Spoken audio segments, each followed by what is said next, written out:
Fəsil 12. Bu gördüyünüz həmin qadındır.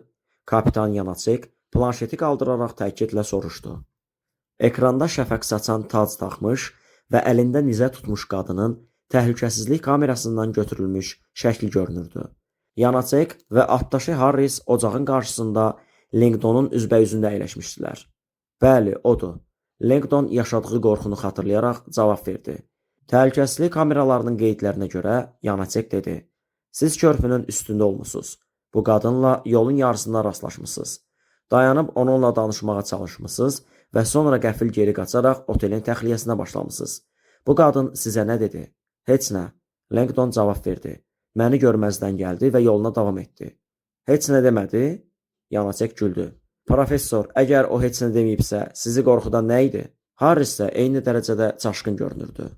Başındakı o qəribə tac və əlindəki nizə, Langdon dedi. Üstəlik çox güclü bir qoxu vardı. Langdon sözlərin necə qəribə səsləndiyini dərhal anladı. Kapitan qaşlarını qaldırdı. Onun qoxusu xoşunuza gəlmədi? Ona görə qaçdınız? O, ölüm iyi verirdi. Yanacek həm söhbətini süzdü. Ölüm? Bəs ölümün qoxusunu təsvir edə bilərsiniz? Bilmirəm. Kükürt, çürük. Bu çox qəlizdir. Professor Langdon, Yanacek qışqırdı. Bu binanın təxliyə edilməli olduğunu hardan bildiniz? Kapitan, Harris müdaxilə etdi. Bəlkə cənab Langdona özünü ifadə üçün biraz vaxt verək. Yanacek qələmini dəftərinə döyəzləyir və dik-dik baxırdı. Langdon dərindən nəfəs aldı. Yaxşı, cəhd edəcəyəm. Dünən gecə o mümkün qədər sakit səslə başladı. Həmkarım Catherine Solomon Praqa qəsrində mühazirə verdi. Sonra biz bu otelə qayıdıb aşağıdakı barda içki içdik. Bizə Catherine'i Praqaya dəvət edən tanınmış Çex neyro alim Doktor Brigida Gesner də qoşuldu. Doktor Gesner Catherine'in yerli Bohemiya absentini dadmasına israr etdi və bu gecə onun yuxusunu pozdu. Yanacek qeydlər aparırdı. Davam edin. Təxminən gecə saat 1 radələrində. Langdon davam etdi. Catherine gördüyü bir kabusdan dəhşət içində oyandı. Çox sarsılmışdı. Mən onu bu otağa gətirdim. Sobanın yanında əyləşdirdim.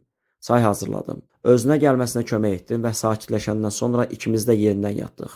Çox nəzakətlisiz, Yanacek mızıldandı. Bunun indiki təxliyə şousu ilə nə əlaqəsi var? Langdon sustu. Necə daha məntiqli izah edə biləcəyini düşünürdü.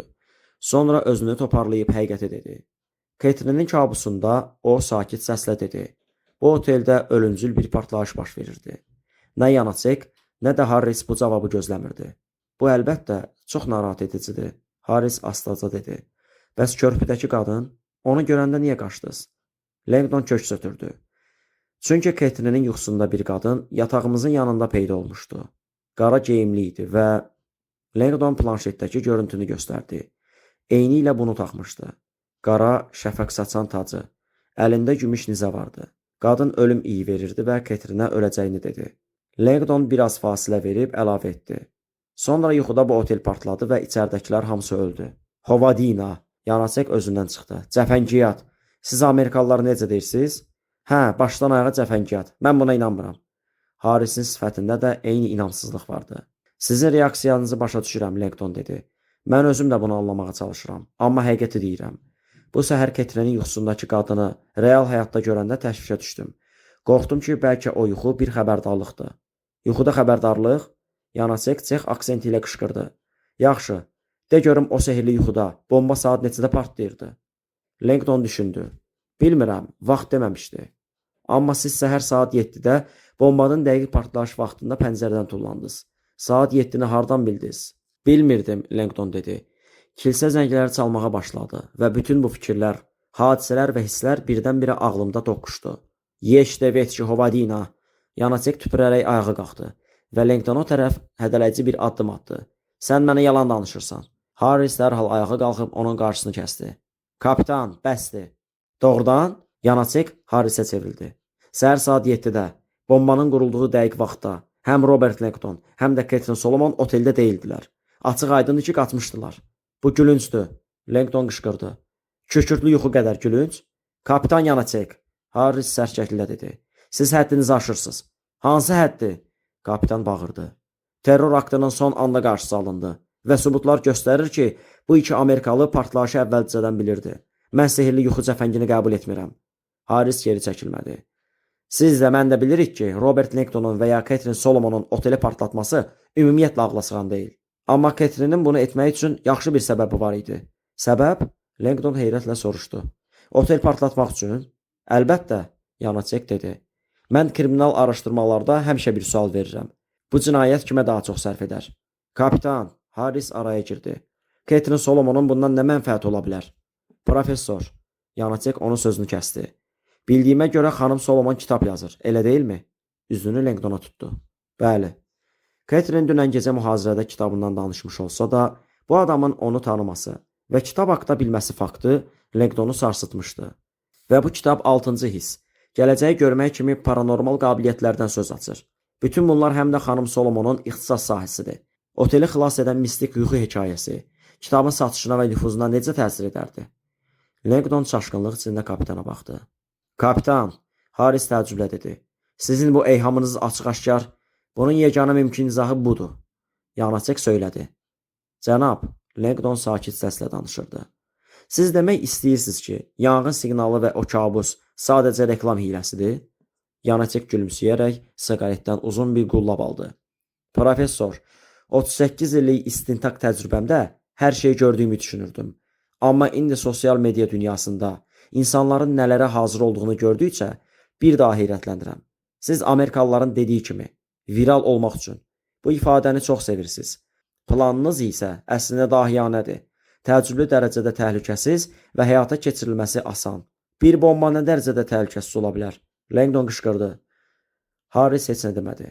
Təhlükəsiz olmasını siz təmin edirdiniz. Yanacek təkrar etdi. Tapdığımız bomba çox kiçik idi və minimal zərər verəcək şəkildə bir zirzəmidə yerləşdirilmişdi. Siz anonim xəbər verərək partlayıcının heç kimə zərər vermədən aşkar olunmasını təmin etdiniz. Foyedəki polis itləri. Yeri gəlmişkən, Yanacek əlavə etdi. O şəfəq saçan tac ağıllı bir detal idi. Yadda qalan və təhlükəsizlik kamerasında asanlıqla görünən. Langdon yüngülcə narahatlıq hiss etdi. Cənab, bu həqiqətən də ağla sığmazdı. Əgər siz buna inanırsınızsa, kapitan etinasız bir tonla dedi. Bəlkə də həqiqəti siz tam bilmirsiniz. Bəlkə Catherine Solomonu düşündüyünüz qədər yaxşı tanımırsınız. Ola bilər bütün bunları sizdən xəbərsiz planlaşdırıb və sizdən sui-istifadə edib. Langdon cavab vermədi. Mən həqiqəti üzə çıxarmaqda kifayət qədər bacarıqlıyam, professor. Yanacek soyuq və sərt bir tonla dedi. Ona görə də Catherine Solomonun baxışını eşitməyə can atıram. Əgər həqiqətən onun gördüyü yuxu gerçəkləşibsə, bəlkə də günahkar deyil. Amma bu o deməkdir ki, Catherine Solomon gələcəyi görə bilir və o vergilidir. Həqiqətən də vergilidir, cənab Langdon. Adamın səsindəki diksindirici istehza Langdon üçün aydın xəbərdarlıq idi. İndi o və Catherine böyük bir çətinliklə üz-üzə qalmışdılar. Təqsirsiz olduqları sübuta yetənə qədər şübhəli sayılırdılar. Bu isə mənim son sualıma gətirib çıxarır. Yanacek baxışlarını Langdona dikdi. Catherine Solomon indi hardadır? Bir həmkarı ilə görüşdə. Langdon qısa və təmkinlə cavab verdi. Kiminlə? Sizə əvvəl dediyim Çex neyroalim doktor Gesner və həmin o iki qadın hazırda doktor Gesnerin laboratoriyasındadır. Langdon təəccübləndi. Kapitan bunu hardan bilə bilərdi? Narahat olmayın. Yanacek əlində tutduğu bir kağız parçasını göstərərək dedi. Bunu yataq otağınızdan hər ikinizin pasportları ilə birlikdə az əvvəl götürmüşəm. Bu Catherine'in qoyub getdiyi qeyd idi. Yanacek sadəcə onu yoxlayırdı. Görüş saat neçədədir? Saat 8-də. Langdon cavab verdi. Yanacek saatına baxdı. Bir neçə dəqiqə qalır. Laboratoriya hardadır? Langdon dünən gecə öyrənmişdi ki, Gesnerin laboratoriyası Praqanın mühafizə olunan tarixi bir məkanındadır. Şəhər mərkəzindən 4 kilometr aralıda yerləşən müasir tədqiqat mərkəzinə çevrilmiş kiçik orta əsr xaç istehkamında. Mən Catherine'ə zəng edəcəyəm, deyə o təklif etdi. Çünki qadının Gesnerin yanında sorğu-sual olunmaq istəməyəcəyini bilirdi. Əminəm, dərhal geri dönəcək. Laboratoriya hardadır? Yanacek qışqırdı.